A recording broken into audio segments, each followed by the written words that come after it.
McCarty is the Executive Director for the National Federation for Catholic Youth Ministry and has held that position since 1997. NFCYM, also known, it's the initials for National Federation. NFCYM is comprised of 175 dioceses and 70 collaborative member organizations. Dr. McCarty is also an author of several books, most of them, if not all of them, focusing on youth ministry.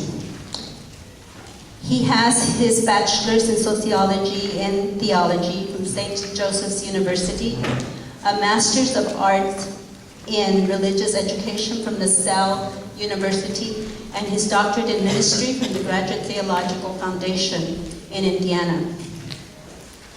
Bob is also adjunct faculty for St. John's University in Collegeville, Minnesota.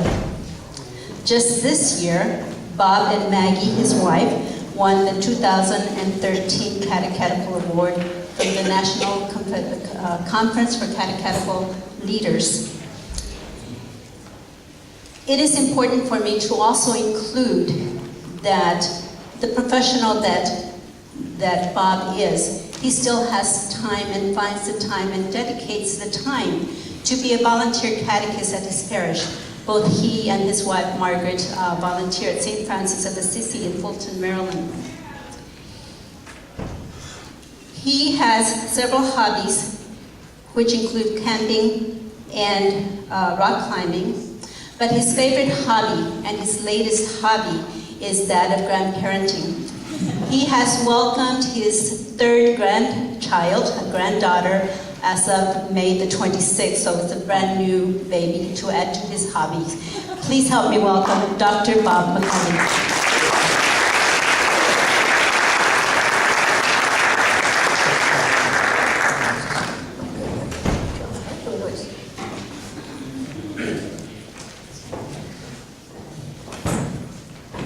I think I like those other awards better. I'm thinking, I want that one. I want that. Anyway, here we are. First, I wanted to say right at the outset here, what a privilege it is to spend this time with you. I've made comments several times to some of your diocesan staff about how important I think this model is, this idea of bringing parish staffs together and looking at the future planning for the diocese and how that's going to play out in each of your parishes. I just think this is a wonderful model for strategic planning, and so I'm certainly going to take some of these ideas back. I want to say also at the beginning here that this past Saturday, June 1st, I did celebrate my 16th year at the National Federation, but more importantly, I finished my 40th year of professional youth ministry. See, youth ministry, thank you. And I'm saying that to you because every once in a while my colleagues will say to me, when are you going to move on? Is there something else you want to be doing? And I would maintain that, being in youth ministry all these years, I figure I'm always working with the future church. I am seeing first what the church is going to look like, because young people today, although they only make up 18% of the current church population, young people make up 100% of the future population.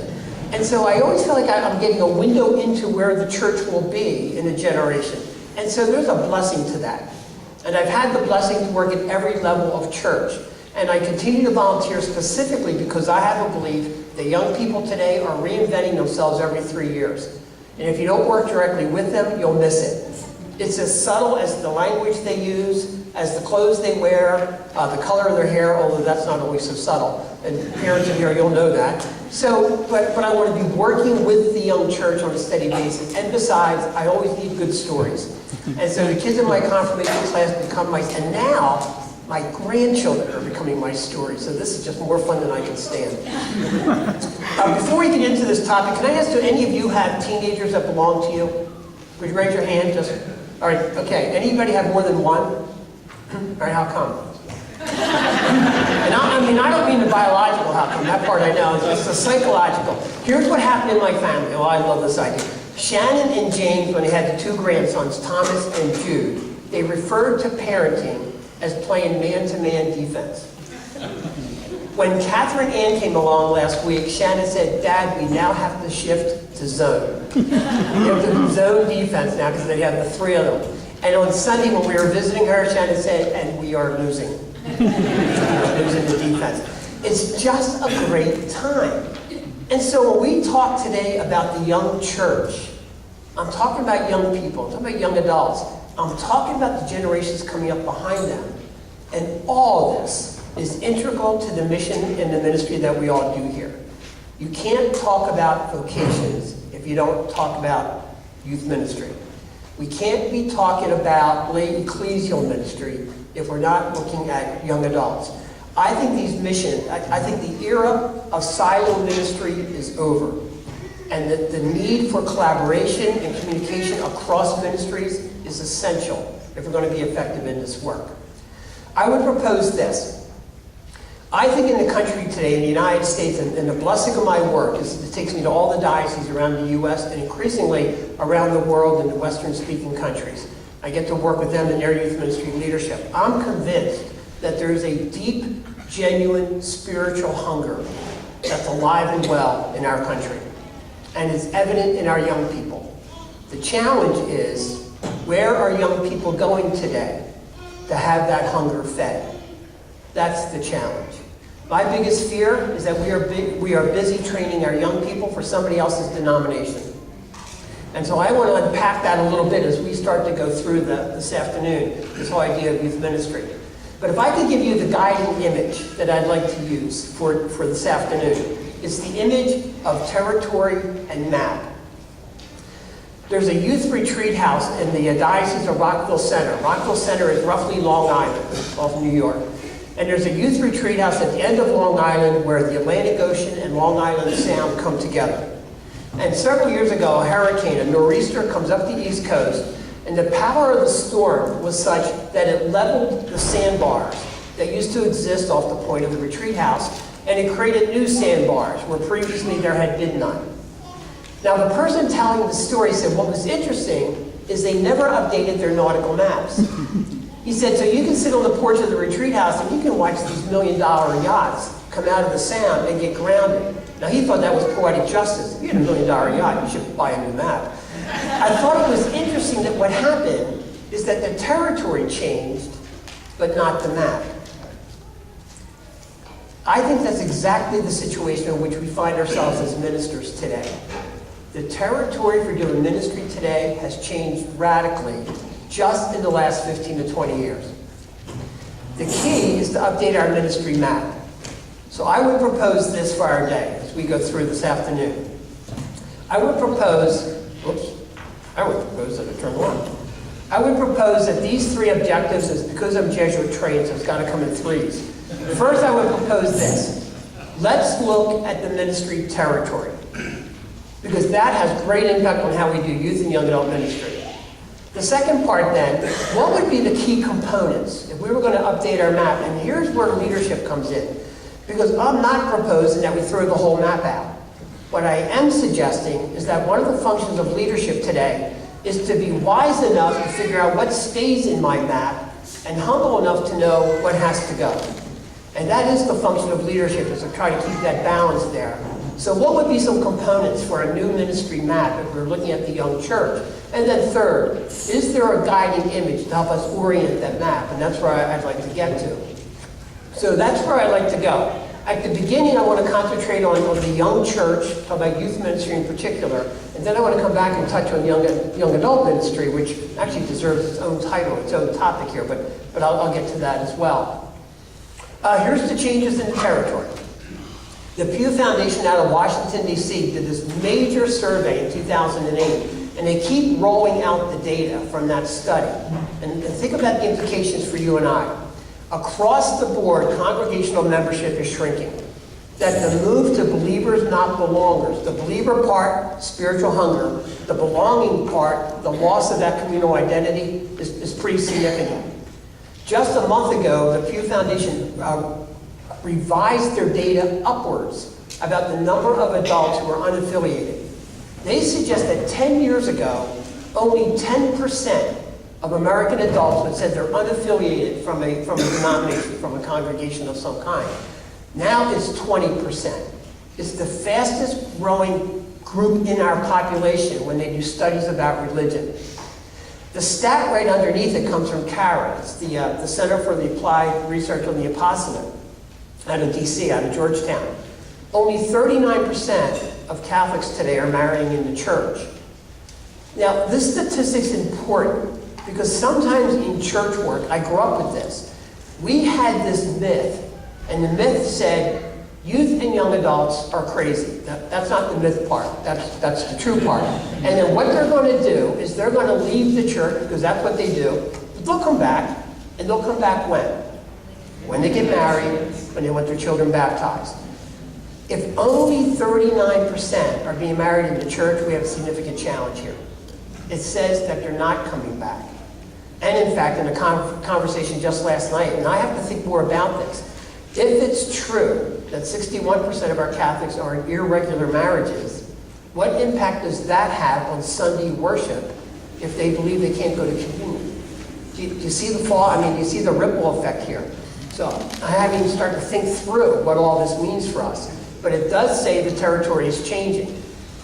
The Pew Foundation goes on and they call it retention rates. This is interesting. These are the percents of people who are born or baptized into a particular religion and stay in that religion into their adulthood. Now, when you look at this, we look pretty good as Catholics. 68% of us, pretty high retention rate. You can see we're the Mormons and the Jews. And it's interesting as a PS. For a sociologist of religion, those first three groups have a lot in common in terms of the emphasis on being not just a religion, but kind of a culture. There's a culture about being Catholic, and I'll unpack that in a bit. There's a culture about being Mormon, and there's a Jewish culture, as opposed to the other denominations here. But if you're Presbyterian, you're one generation away from not existing in the United States. I mean, this is significant when you start to think of the number of people who are leaving and not coming back, and I want to come back to that. 32% of young people between 18 and 30-year-olds now count themselves as unaffiliated. 32%. And in fact, and this is where it becomes really personal for you and I in terms of our ministry, when you think about this. Represented here on the slide, 3 generations. The percents that you see are the percents of that generation who, after receiving First Eucharist and First Reconciliation, also are confirmed. So right in the middle, 91% of the baby boomer generation, my generation, 91%. If you received First Eucharist, First Reconciliation, 91% of us were confirmed. Gen X, young adults, 79%. Millennials, the current generation, 69%. A 10% drop-off with each generation. This is really important for Catholics because we live for a sacramental economy. Sacraments are at the heart of how we worship. They're at the heart of our theology. It's at the heart of our Catholic identity. And if indeed people are walking away from the sacraments and confirmation, and one of the things about Catholics, we measure everything. We keep good statistics. We know what's going on. This has to be part of the territory. As we start to look at how's the territory, the ministry territory shifting. To make this a little bit more personal for you and I, especially those of you who have youth and young adults of your own. One time, I'm in New England doing training for youth ministers. I don't know why I asked the question, but I said to them, can I just ask how many of you have young adults that belong to you? And all these people raised their hand. And then I said, how many of you have young adults that belong to you who are no longer Catholic? All these hands go up. I said, are any of you angry about that? Are any of you angry about the very church you've committed your life to, your own children are walking away from? And they said, no, we're not allowed to be angry with the church. Well, the point is, it makes this really personal.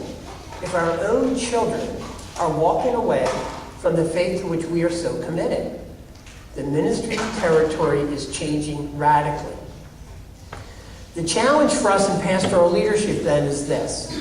The majority of folks who leave the Catholic Church do so between the ages of 13 and 23, youth and young adult ministry.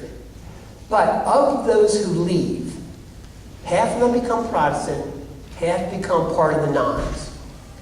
The most important bullet point, though, is the third one for us. The reason they leave is is not about theology.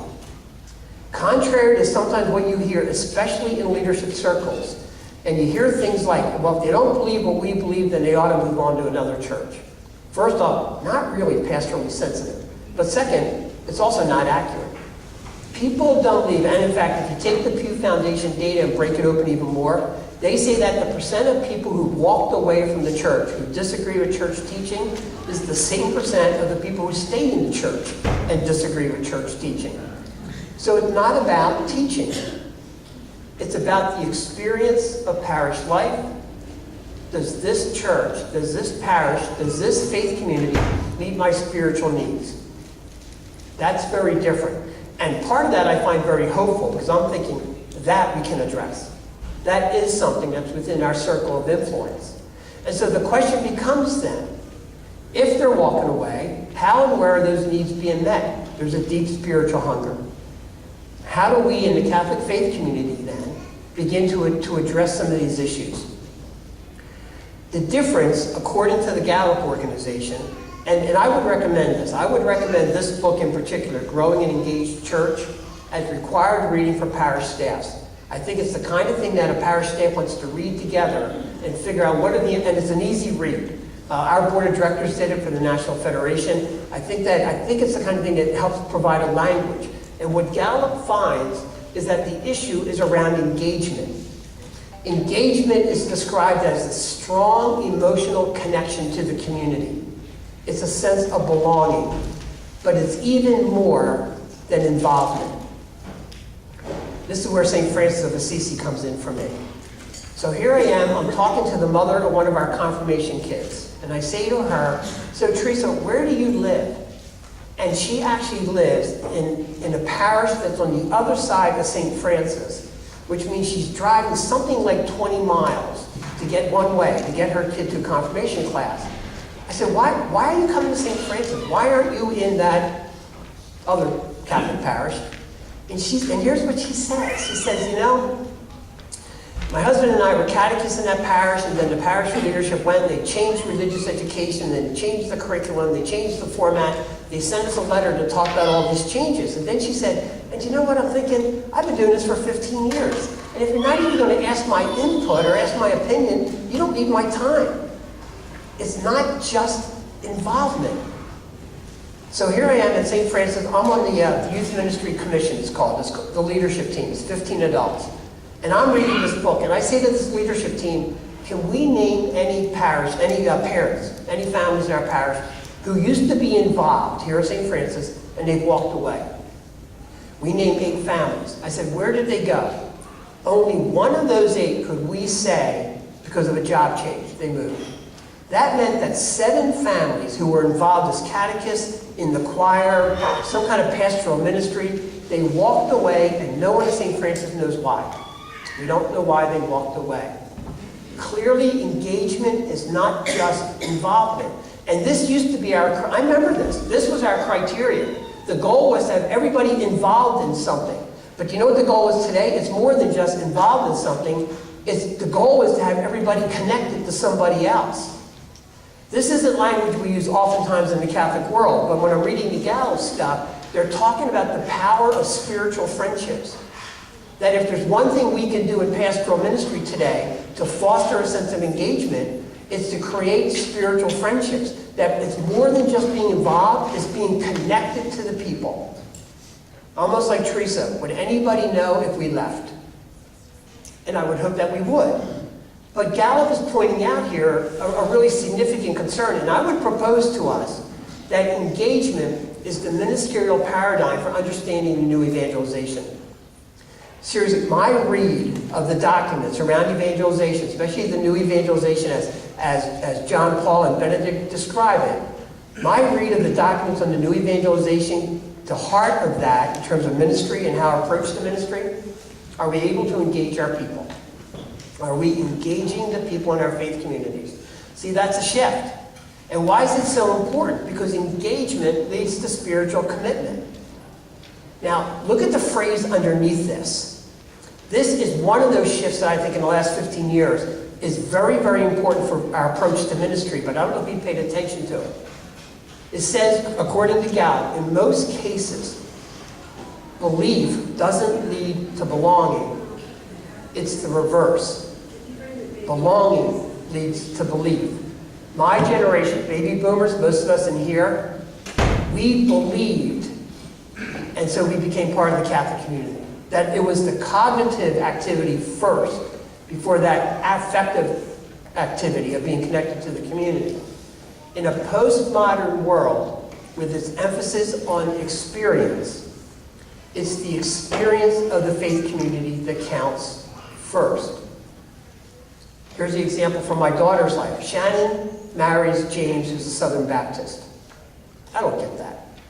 Shannon went to Loyola University in Baltimore, Jesuit school, so, you know, Shannon's almost Catholic, and so there she is. It's like, so there she is, and she marries James, and James is very faith-filled. And on Sunday mornings, they have to decide, where are we going to church? Are we going to St. Timothy's Catholic Church, or are we going to Walkersville Baptist Church? And in one of those little twists, those ironic twists of fate, James's father was the volunteer youth minister in the Baptist church in which she grew up. I'm thinking, our ministry can trump your ministry. Sorry, that's a father talk. And so, you know how Shannon makes her decision? Where do we feel welcome? Increasingly, young adults are making decisions about faith community today based on welcome, not on theology. All right, so I hear this, and I read the Gallup stuff. I just read a study from the world of education that says there's a shift in how kids learn today. So the shift now in the world of education is belonging, behavior, belief. That before they get to the cognitive, they move to the affective, the behavioral, and then the cognitive.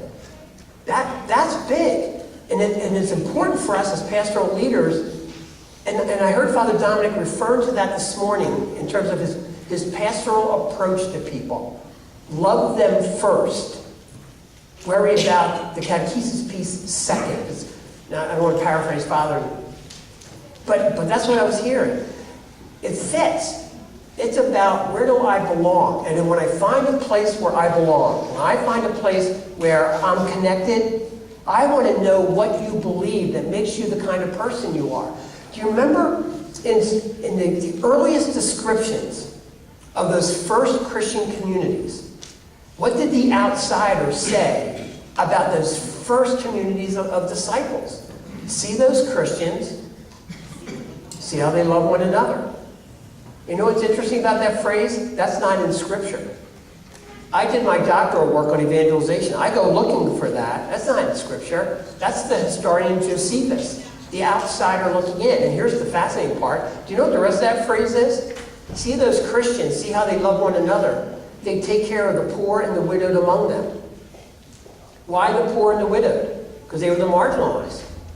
So the first sign of the Christian community was hospitality to the marginalized. Think about it in this way. It's where do I feel that I'm connected? Where do I belong? And then I want to know what you believe because of who you are and how you live that out. And spiritually committed individuals, and see if this is us. According to Gallup, now remember this is their definition of spiritually committed. What are they more likely to do? They invite other people to come to worship with them. Do we do that as Catholics? I wonder about that. I just don't know. I don't know if we do. I don't know if we've been trained. I don't even know if we've been challenged to do that. But do we invite others to worship with us? Committed people do service outside of their faith community. So they do service for the broader community. They tithe. So let's use this with our finance committees. They tithe. And then the fourth, they seem to be happier.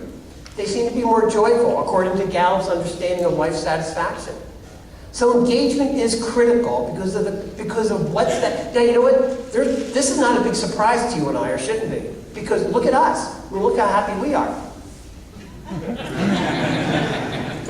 and I actually am serious about that. I mean, but look at us, and look at what we do, and look at how we serve. We know what it means to be spiritually committed. And how do we replicate that for other people in our faith communities?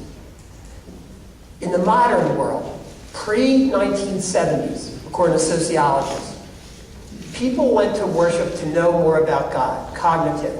The best compliment you could get as a homilist, Father, that sermon made me think. The shift since then in a postmodern world, it's the experience of the transcendent. It's the experience of God. That worship moved me. In my research around young people, millennials were roughly the generation born since 1982. They got their name because they were the first group to graduate in the year 2000 in the new millennium. For millennials who are now in their 20s and early 30s, their criteria for true is experience. Now, I'm not saying we have to like this. I'm just saying it's a reality. Experience is their criteria. So how will you and I talk about theological truth, scriptural truth? If they can't experience it, it's not real. Do you see the challenge in that, what that means for us? It's about the experience, which is why for my daughter Shannon, where do we feel welcomed? That experience of welcome and being connected. It's that experience that's critical to me. And the research seems to be bearing that out. In the bishop's document, Go and Make Disciples, it was their pastoral letter in the 1990s on evangelization. We emphasized again how important the community is in our Catholic faith. In the bishop's document, they go on to say, we experience Jesus in that relationship with the community of Jesus, with the church. That the way to Christ is through the community in which Christ lives. That Jesus is present in and among the disciples. See, we're Catholic. We are communal. We have great emphasis on the power of the community to be the experience of the mystical body. That's what we do. And so we are built to engage people in this faith journey. It's at our core, but we sometimes miss it. Let me add a second piece to this. The National Study of Youth and Religion came out in 2003, 2004, somewhere in there the results were published. It's the first national in-depth study of the spiritual beliefs and practices of American teenagers. This was bigger than just the Catholic Church. But I had, because of my position, I was one of the advisors on the planning team. And so the planning team, and at the time it was Dr. Christian Smith. He was at the University of North Carolina, Episcopalian, confirmation teacher. It was very, very interesting. When we looked at, now just as a PS, because we're Catholic, here's what we do. So right after the findings come out, Notre Dame hired him. So that was pretty interesting. And then right after that, he and his whole family became Catholic. And I said, did you read the findings? I just thought, no, that's what we do. So they do this national study, and if you're into research, I mean, this was a phenomenal study. But I want to highlight just a couple of points here. Our kids today, they're not rebellious and they're not alienated. They are not like baby boomers. And you know who you are. All right, we know who we are. We know how we were, not just in terms of religion, but in terms of society, all those institutions. This is not an alienated or rebellious group. And in fact, they're quite content to follow in their parents' footsteps. Start to connect these dots together for a moment. Our kids mirror the aspirations, they mirror the adult world. So if you want a window into the adult world, look at young people today. And it's partly because they're not sophisticated enough to cover it up. It's just who they are. So look at our young people, and it gives you a window into our society and into our church. They are a mirror. But the other part of this is the single biggest impact on their faith is their parents. More important in Catholic schools, more important in youth ministry, more important than their peers, it's about their parents. And if you drill down in the research, one of the most significant within all that research, does the father go to Mass? They found that a significant impact in the faith of young people is the father of faith-filled person. Does the father go to services of some kind? So it's about parents. So connect the dots for a moment then. Just with that, what's the key for good youth ministry, young adult ministry? How are we addressing parents? The parents of our young people. And yet the research goes on and says this, but across the board in our denominations, and look at the language that they use in the study, our communities are failing rather badly at, and I think this is a critical way of reading it, engaging and educating young people. Those two verbs are very, very important to keep them linked and to keep them in that order. Because I believe that the first step in good ministry today is, can we engage the hearts of our youth and young adults if we ever want to educate their heads? You see, prior, our emphasis would have been on let's educate their heads. If our kids just know what is true, of course they'll want to be disciples of Jesus. That ship has sailed. And it's a harsh way to put it, but that era is over. If you want young people to understand and to know what we believe as Catholics, the starting point is you and I. Here's my example. My parish doesn't really know what I do for a living. I kind of like it that way. But Maggie and I teach confirmation. And so we have a dozen kids. We have them, these are all high school age. We have them for 7 weeks for immediate prep. They come to our house and we team teach from there. The third weekend, just this spring, I get an email from one of our kids, Casey. She's a 14-year-old. I get an email from Casey's mom, and here's what Casey's mom says. Dear Bob and Maggie, I just want to thank you. I want to thank you for whatever it is you're doing in confirmation class. Casey has never liked anything about church, and she's loving your class. And here's what she says. When I ask Casey what is it about the class that she likes, here's what Casey says to her mom. Mom, they like us. They really like us. What a simple and profound truth. That when our young people know that we like them, we really like them, I think we can teach them anything. I do. I have a suspicion I can tell her anything. I can talk about the 4 people in the Trinity, and she's going to buy it. But you see, it's about the relationship first. How do we engage their hearts in order to educate their heads? The study found, though, that the biggest challenge for us is not rebellion, it's whatever. Now, for those of you who are parents, or those of you who work with adolescents, I know you've had this. Have you ever said to a kid anything, and the kid turns and goes, whatever? And what's your reaction? I'm going to whatever you in the middle of next week. Okay, sorry. But it's about whatever. Well, the problem is, if the faith they're encountering is a whatever faith, no wonder they can walk away. Do you see that? I mean, if they don't see faith as a great adventure, if they don't see Catholicism, if they don't see the challenge of discipleship as worth their effort, you think vocation ministry is going to work? Not likely. You think lay ecclesial ministry is going to? Not likely. Until they encounter faith as a worthwhile adventure, how do we begin to counter that benign whateverism? What kind of faith are kids experiencing today? That becomes part of the challenge. The study said, the more we provide our kids, the bigger the impact. I mean, I don't think this is rocket science.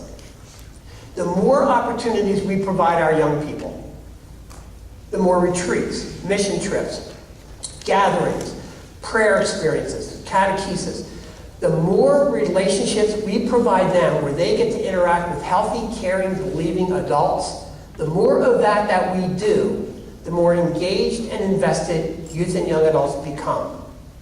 It starts with building relationships. And here's the thing. As you look around, I mean, people here have been in ministry a real long time. That's a part of the map that has never changed. Ministry at its heart has always been relational. So that part of the map is still there. That's a critical piece here about this whole idea of investing in our relationships with young people. And I would propose it's at the heart of Catholicism. So I'm going to make this up, actually. So I call it Catholicism Revisited. Think about this. We're Catholic. We are communal. We are not an individualistic faith. We are all about the community. And that is part of our strength.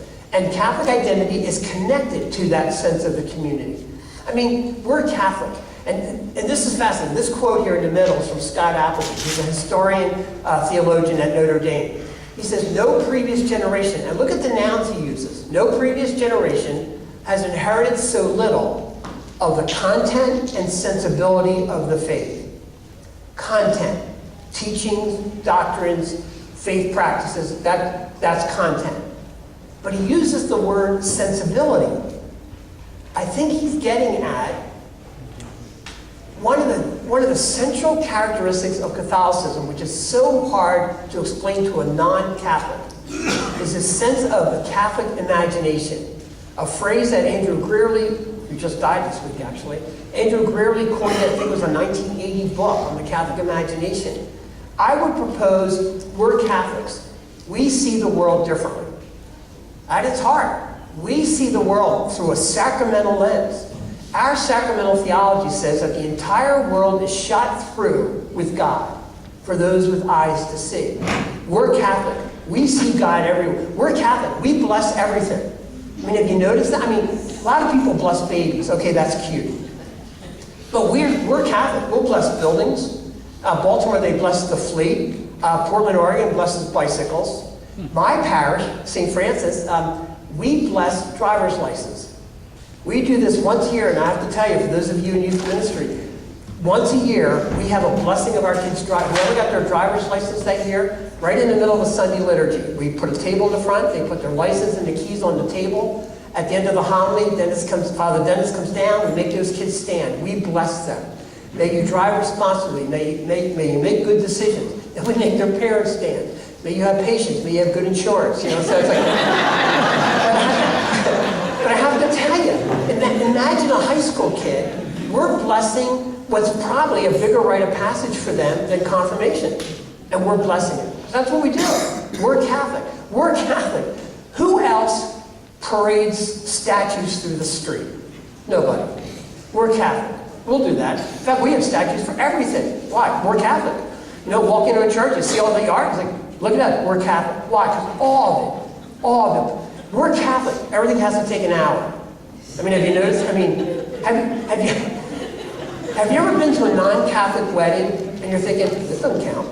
If it's not an hour, it doesn't count. Even worse, have you ever been to a non-Catholic funeral? If it's not an hour, that soul's still in there. It takes an hour to get a soul out of the body. I mean, we're Catholic. That's what it takes. Do you see how important that is for us? We see differently. And it's at the heart of our Catholic faith, the sacramental lens. We see it all shot through. It's the theology of incarnation, isn't it? It's all holy. That's how we see. I don't know if our young people know that. I don't know if they get that we're Catholic, we see differently. We're Catholic, we're holistic. We are certainly a religion of the head. I mean, who else has the Summa Theologia? Nobody. Nobody does that kind of stuff. You know, we have Aquinas. So yeah, we're a religion of the head, but we are also a religion of the heart and a religion of the hands. And in fact, my work with young people, and especially young adults today, more important than our theologians are our mystics. Now, one of the things I'm finding, and think about this in terms of belonging leads to believing. Think about the power of experience. I think young adults today are more interested in our mystics and their experience of God than they are in our theologians and their explanation of God. Do you see the difference in that? And I have to think that through a little bit more. But I'm increasingly convinced here that when we start talking about what does ministry look like with this age group, it's combining that storytelling with instruction. It's that orthodoxy and orthopraxis. And Tom Broom out of Boston College says it this way: you want to pass on the faith, you have to pass on the community. Which means, first, our young people got to feel like they belong to the community. They got to be engaged in the life of the community. So here they are, almost 10 years after that first study, soul searching. They go back to the same kids. And they say, okay, how have these kids changed from the first study? The second one is Souls in Transition, which is actually up on the table there. And so they found that these points are critical for fostering faith from adolescence into young adulthood. The one has never changed. Parental religious commitment is key. But two, and I want you to think about the implications for ministry. Kids developing a personal prayer life and a personal prayer style, especially that uses scripture. So I would propose that good youth ministry and young adult ministry today has to attend to helping young people learn how to pray and learn how to use scripture. Third, faith is important. Are they hearing the message from us as the adult community, how critical the lens of faith is for living our life. Fourth, they need those personal religious experiences. And I'm not talking about the lightning out of the cloud kind of experiences. I'm talking about the experience of being part of the community of believers. And what's that like for them? Do they do things like, and I heard some of you mention today, the Idaho Catholic Youth Conference. That's a religious experience. A good retreat experience, a mission trip. Young people going to the National Catholic Youth Conference. My kids on Sunday, one of our young ladies, she's a junior, I think, junior in high school, got up at Mass to talk about the mission trip our kids from the parish are doing to an Indian reservation in Omaha. And so, but to hear her get up there and speak about why mission is important, and that's how she lives out her call to discipleship. Oh Lord, if you're a youth minister, you're thinking, okay, here's Exhibit A, here's what it looks like, because of the power of those experiences, that all those things, and we know this from ministry, when you connect young people with faith-filled adults, how critically important this becomes. They see it in action. The phrase that is used in the book, I love this, is helping young people develop a religious capital. We're obviously not talking geography. We're talking about that body of memory that will sustain them. That body of experience that will sustain our young people. That's what they carry with them as they move ahead. So it raises then in this territory a new question. With this spiritual hunger that I think is so deep in our young people and our young adults today, it's a new question. It's not whether our kids will have faith, because they will have faith. It's where our faith have children. That's the question. Where are they going to go? Where are they going to go to feed their hungers? That becomes the question. I'm going to pause here for a second because I kind of changed the rules a little bit. But see, when you're the out-of-towner and you get to go home, you can kind of do that and you kind of get away with it. So we're going to pause at this point first before I do the second part of the map. I'm just going to ask, given what you just heard, what is something that jumps out at you? What is something that kind of caught your attention in that description of the territory? Did anything kind of resonate with your experience of this ministry territory in which you and I are called to work? What caught your attention? What resonates for you when you think about that territory? And I'll leave you 3 or 4 examples before I kind of move on here. So what caught your attention? What caught your imagination? Please, all the way to back, nice and loud. I had this conversation with Jaime just a few months ago, and we were talking about our youth group in Berlin. Not 80 to 100 coming, but just about 10 to 20 staying for Mass. And we were talking, and he said precisely what you mentioned. It's not so much they don't believe, but they don't feel like they belong. And that might be what we need to do. So that. And see, and I think we can impact that. I think it's what we can do. I think it's part of the Catholic charism, this whole sense of belonging. Somebody else, what caught your attention? What did you hear that resonates with your experience in the ministry territory? Please. It actually ties in with our last presentation. Oh, sorry. This actually ties in with the last presentation we had. As Father Weckerle saying, it's not just Father Caleb's job to recruit vocations. It's got to be all of our job. And it can't be just youth minister whose job it is to get these kids involved. I'm doing confirmation at St. Mark's, and I feel like one of my biggest jobs is not just providing classes for the kids, but to help them get involved in the parish, help them to have mentoring experiences with other faith-filled adults who are sitting in the pews next to them, and it's got to be the parish's responsibility to help get our kids to feel like they belong. They belong. See, it's a communal responsibility. Can I get a third reaction? Something you heard that caught your attention. I see somebody in the back corner over here. Because Martha, they're just going to make you run back and forth. You know, it's actually kind of fun. I pick one over here, and then pick one over here, just see what you do. I'm just kidding. So a third. So something that caught your attention. Last Sunday, or the Sunday before, our DRE wasn't at Mass, so I got to present or recognize our graduating seniors, which was 2, and we're a small parish anyway. But that was an honor for me, and talking to them and congratulating them for their accomplishments and encouraging them to wherever they're going to go, which avenue, whether it's married life, single life, or I even brought up priesthood or military life. But then I also talked to I said, they're not just like your children or my children. They're the whole communities. They're everybody's children. And for all of us to congratulate them with joy. And if, they're down, then bring them up.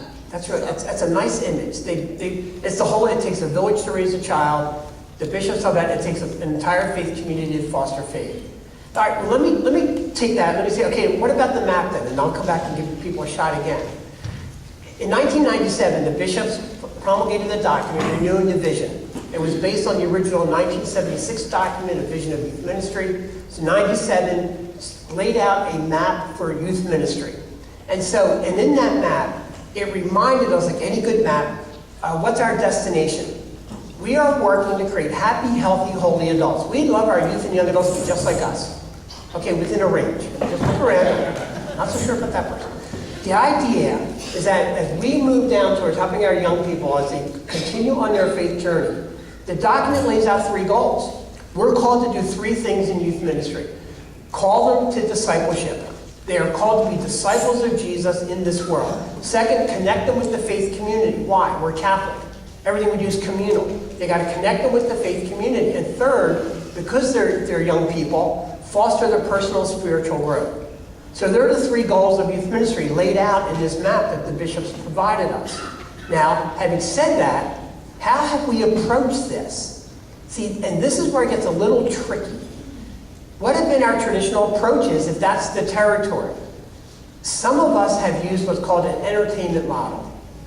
There's some of us who think that the goal in ministry is to entertain our kids because that'll keep them connected to the community. So at its best, it looks like building community. At its worst, it is just entertaining. And the problem with this model is that we are never going to compete with the wider society. There's always better entertainment out there.